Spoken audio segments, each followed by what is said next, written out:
A través de RCR presentamos Radar Económico.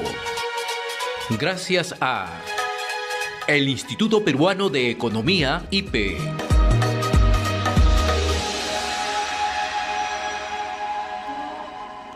Nos está acompañando a través de Radar Económico María Alejandra Ormeño, la jefe de Políticas Públicas del Instituto Peruano de Economía, IPE. Qué gusto saludarte, María Alejandra, muy amable. Un gusto por la invitación. En los últimos días se ha abierto un debate respecto a una propuesta surgida en el Congreso de la República y luego comentada por el propio ministro del sector, a fin de que el Banco Central de Reserva del Perú compre oro a pequeños mineros y mineros artesanales. Antes de mirar un poco este tema ya en su esencia, cuáles son los riesgos que ello podría conllevar, me gustaría un poco colocar un marco de cuáles son los impactos que tiene en este momento la minería ilegal en nuestro país. Sí, de acuerdo. El tema de la minería ilegal es un problema muy grave y es un problema que está aumentando. Tiene consecuencias no solo económicas, ya no va solamente al ámbito económico, sino también al ámbito ambiental y al bienestar general de los peruanos. Por ejemplo, si vamos a la región de Madre de Dios, el 90% de su actividad minera es de fuentes ilegales o informales. Y esto trae consecuencias devastadoras, por ejemplo, en la deforestación y también en el aumento de la criminalidad.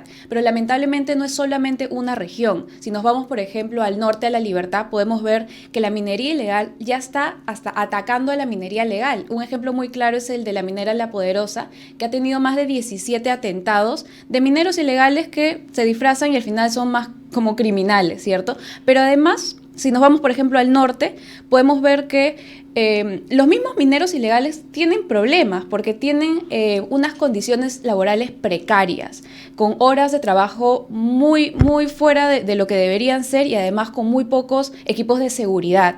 Entonces ahí con estos ejemplos podemos ver que no solamente es un ámbito económico, es un ámbito laboral, es un ámbito ambiental. Entonces uno esperaría que dada esta gravedad, este problema tan impactante para el Perú, se deberían tener políticas que realmente sean efectivas para fortalecer y formalizar la minería. Y otro tema, ¿cuánto mueve el negocio del oro ilegal en el país? Es muchísimo. Por ejemplo, en temas de exportaciones, casi 45% de las exportaciones de oro es ilegal, ¿no? Es más de 7 mil millones de dólares. O sea, es muchísimo dinero. Entonces vamos ahora sí a esta propuesta planteada del Congreso, comentada por el propio presidente del Congreso, por el ministro del sector, ¿no? Entonces, quienes argumentan que esto puede ayudar a la formalización, en realidad nos están engañando. Totalmente. Y hay dos razones principales por las cuales esta propuesta es bastante negativa. Primero es que, claro, la propuesta dice, el BCR, el Banco Central de Reserva, va a comprar oro a los pequeños mineros y a la minería artesanal. Y según ellos va a fortalecer las reservas del banco y además va a formalizar la minería. Esto es totalmente errado. ¿Por qué? A mí me gustaría comenzar hablando sobre qué es lo que hace el Banco Central y por qué es importante. El Banco Central, según la Constitución, tiene la función específica de la estabilidad monetaria. ¿Qué significa esto? Que tiene que controlar que los precios no suban mucho, es decir, que no haya mucha inflación, pero que tampoco la economía se estanque, es decir, no haya deflación. ¿Y cómo lo hace? Bueno, tiene varios mecanismos. Uno de ellos es, por ejemplo, intervenir en el mercado cambiario, es decir, que el tipo de cambio no fluctúe mucho.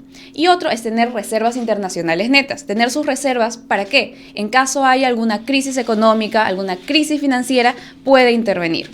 Y realmente lo está haciendo bien, lo podemos ver. Ya vamos 28 años consecutivos en el que nuestra inflación crece a un solo dígito. Nuestro tipo de cambio desde el 2002 hasta el 2024 ha variado solo 6%. Si lo comparamos con otros países, por ejemplo Chile, Colombia, su variación es 40%, 56%. En México es 99%. Entonces nos damos cuenta que en realidad está fluctuando como debería fluctuar. Y nuestras reservas, vayamos a las reservas, que es el tema justo que dicen que van a fortalecer. Nuestras reservas ya están fortalecidas. Al 2024 nuestras reservas sumaron 79 mil millones de dólares. ¿Esto qué es? Es más del 27% del PBI. En la región somos los que más reservas tenemos, más que Uruguay, que tiene 21% del PBI, Paraguay 16%, más que Brasil, Colombia, Chile, acá te puedo mencionar un montón de países. Entonces, el Banco Central está haciendo bien su tarea, está estabilizando la política monetaria. ¿Qué pasa con esta nueva propuesta? Que podría vulnerar la autonomía del BCR. ¿Por qué? Porque el BCR toma sus decisiones bajo criterios técnicos. Entonces, ningún poder del Estado puede venir a decirle al BCR, no, oye, no, compra oro, porque no se trata de eso.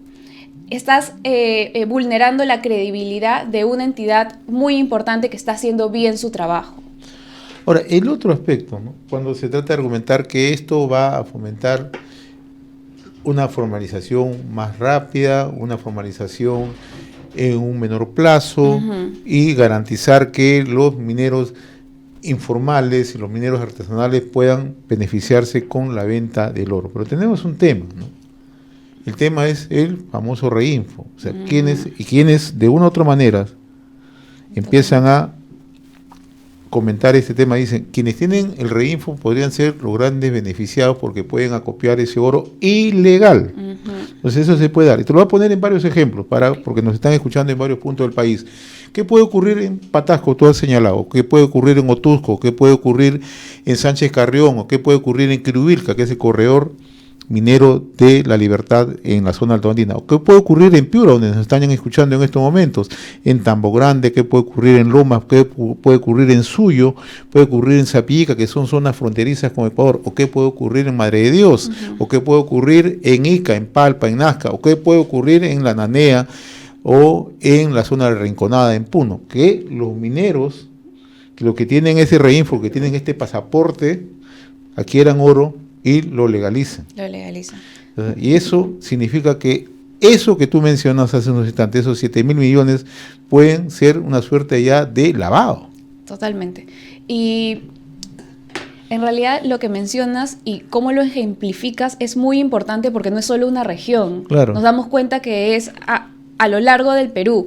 ¿Y qué pasa? Cuando se presenta esta propuesta de ley y dicen el BCR va a comprar oro a los pequeños mineros, a los mineros artesanales, hasta podría sonar bien, pero es todo lo contrario. La consecuencia sería muy devastadora para los esfuerzos de formalizar la minería. Y te digo por qué.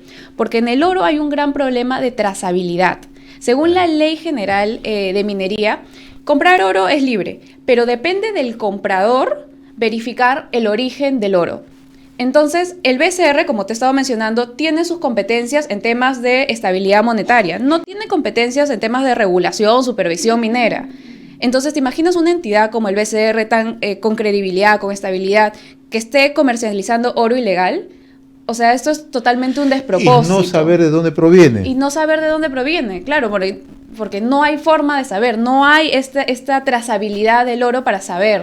Y es importante lo que dices tú, María Alejandra, ¿no? La trazabilidad, que es la ruta que se sigue para conocer de dónde proviene este origen, mineral. Sí. Si es legal o es ilegal. Exacto. Y además termina desincentivando a los mineros que realmente se quieren formalizar. ¿Por qué? Porque si ya viene esta entidad a comprarte el oro, ¿cuál es tu incentivo para formalizarte? ¿Cuál es tu incentivo para realmente esforzarte y cumplir los estándares y llegar a los plazos para formalizar?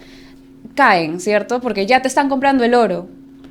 Ahora, ¿qué es lo que están proponiendo desde el IPE? Porque ustedes han hecho un trabajo bastante serio sobre este tema. Sí, totalmente. Bueno, desde el IPE nosotros consideramos que se tiene que tener una estrategia integral. No es solamente atacar el problema por una arista, sino que hay varias intervenciones. Uno de las más importantes es lo que ya mencionábamos, que es ese proceso de formalización. El reinfo no comienza como una idea mala, el reinfo comienza como, ok, le vamos a dar plazos a los mineros para formalizarse, pero se va aplazando y al final termina como ayudando a los mineros informales y no hay ningún incentivo para formalizarse. Entonces hay que establecer plazos claros. Y además estándares altos, por ejemplo en temas ambientales. Eso por un lado, pero también hay que ayudar a los mineros que se quieren formalizar, como a través de acceso a programas de formalización y quitar trabas burocráticas que tal vez no están ayudando. El tema de la trazabilidad de oro es muy importante. hay que implementar un sistema de registro y control en la cadena de suministro del oro. Eso es súper importante. Pero también considero que muchos mineros tienen como su ingreso viene de la minería ilegal, lamentablemente. Entonces, hay que proponer otras fuentes económicas sostenibles, agroexportación, ecoturismo, hay que fomentar el empleo formal. ¿Y cómo se hace esto? Pues a través de infraestructura, políticas de acceso a mercado y capacitación técnica. Ahora, el otro tema que ustedes también están planteando es que esto requiere un esfuerzo de cooperación transfronteriza. ¿Por qué? Porque conversamos hace unos instantes. La minería ilegal en nuestro país está enquistada en zona de frontera. Exacto, claro. Estamos viendo el caso de Piura con Ecuador, a la mano, a la vista, y además ya se conoce que ingresan muchos de mineros ilegales, llevan oro de Piura a Ecuador, donde ya se transforma. Vemos también en otra zona, también Ecuador vulnerable, como es la zona de Amazonas. Exacto. Condorcanqui, donde ya también se sabe que hay plantas de procesamiento por el lado ecuatoriano. Vemos cómo sale el oro desde Puno hacia Bolivia. Mencionamos el caso de Nanea, mencionamos el caso de Rinconada. O vemos cómo sale el oro de Madre de Dios hacia Brasil. Entonces, si no tenemos un esfuerzo de cooperación transfronteriza, va a ser muy difícil también atacar esto. Sí, totalmente de acuerdo. No es solamente un problema del Perú, sino un problema que ya abarca otros países y es muy importante tener estos vínculos y ir todos a un mismo objetivo, ¿no? Que es evidentemente formalizar la minería, porque no solamente el problema de la minería es un problema que se queda en la minería, es un problema que también abarca otras economías ilegales, no trata de personas, narcotráfico. Entonces, sí, es muy importante lo que mencionas. Ahora, el otro aspecto, ¿no? Es que se involucre a los tres niveles de gobierno: gobierno central, gobiernos subnacionales, gobiernos regionales y gobiernos locales. Naturalmente, eso está bien. Pero ¿qué pasa con los gobiernos subnacionales? ¿Qué pasa con las direcciones regionales de minería y energía, como es la denominación que tienen en el interior del país? No tienen capacidad logística, no tienen capacidad de respuesta, no tienen capacidad de accionar frente a la minería ilegal. Eso por un lado. Y por otro lado, las autoridades que ven el tema de administración de justicia, en este caso la Fiscalía, actúa siempre y cuando haya una denuncia muy formal de parte de estas direcciones. Si no hay una denuncia formal, no actúan. Exacto. Por lo tanto, no se puede atacar de manera frontal a la minería ilegal. Ese es otro aspecto, ¿no? Sí, totalmente. ¿Cómo fortalecemos eso? En realidad hay un tema también de confianza, no solamente en tema de la minería, sino ya la población no está confiando en las autoridades, entonces hay que fortalecer la institucionalidad. Y el MINEM ahí es el que tiene, el MINEM y el Ministerio del Interior son los que tienen que afrontar esta crisis, pero no el BCR, ¿cierto? El BCR está haciendo, regresando un poco a esto, el BCR está haciendo bien su trabajo, está preservando la estabilidad monetaria, entonces no debería meterse en estos temas de minería ilegal. Ahora, ¿hay alguna experiencia en otra parte del continente donde el BCR intervenga en comprar oro? Sí. En Bolivia el BCR compra oro, pero es que ahí hay un tema interesante. ¿Qué pasa? Nosotros tenemos 6 veces más las reservas de Bolivia. Entonces Bolivia realmente está como en una crisis. Entonces necesita comprar oro. Protegerse en oro. Protegerse en oro. Nosotros no estamos en esa situación. Estoy hablando de crisis en las reservas. Nosotros tenemos tal vez crisis en criminalidad, crisis en minería ilegal, pero en reservas, como te mencionaba, tenemos las más altas reservas en la región y tenemos el récord histórico. Hemos cerrado con $79,000 millones en reservas el 24 y es un récord histórico. Además, esto es súper importante que me estaba olvidando de mencionarlo. ¿Para qué sirven las reservas? Para hacer frente a crisis cambiarias o a crisis financieras. Entonces, el banco necesita tener la plata rápida, eso se llama liquidez. Entonces, las reservas tienen un porcentaje de oro, de hecho, el 4% es oro y plata, pero el otro son títulos y son depósitos, exacto. Valor. ¿Por qué? Porque estos activos se convierten en plata rápido, los vendes y ya tienes la plata. Entonces, el BCR tiene la capacidad para actuar rápido en caso haya una crisis financiera, en caso haya una crisis cambiaria, en caso se tenga que pagar deuda externa rápido. Entonces sí, tal vez en otros contextos, como en el de Bolivia, se compre el oro. Ok. Pero ojo que Bolivia también nos compra de manera ilegal gran Exacto, parte de oro. Ese es el exacto. otro tema que no se puede obviar, ¿no? Porque Exacto, al final está comprando oro ilegal, ¿no? Y eso hace que su entidad pierda credibilidad y pierda totalmente autonomía.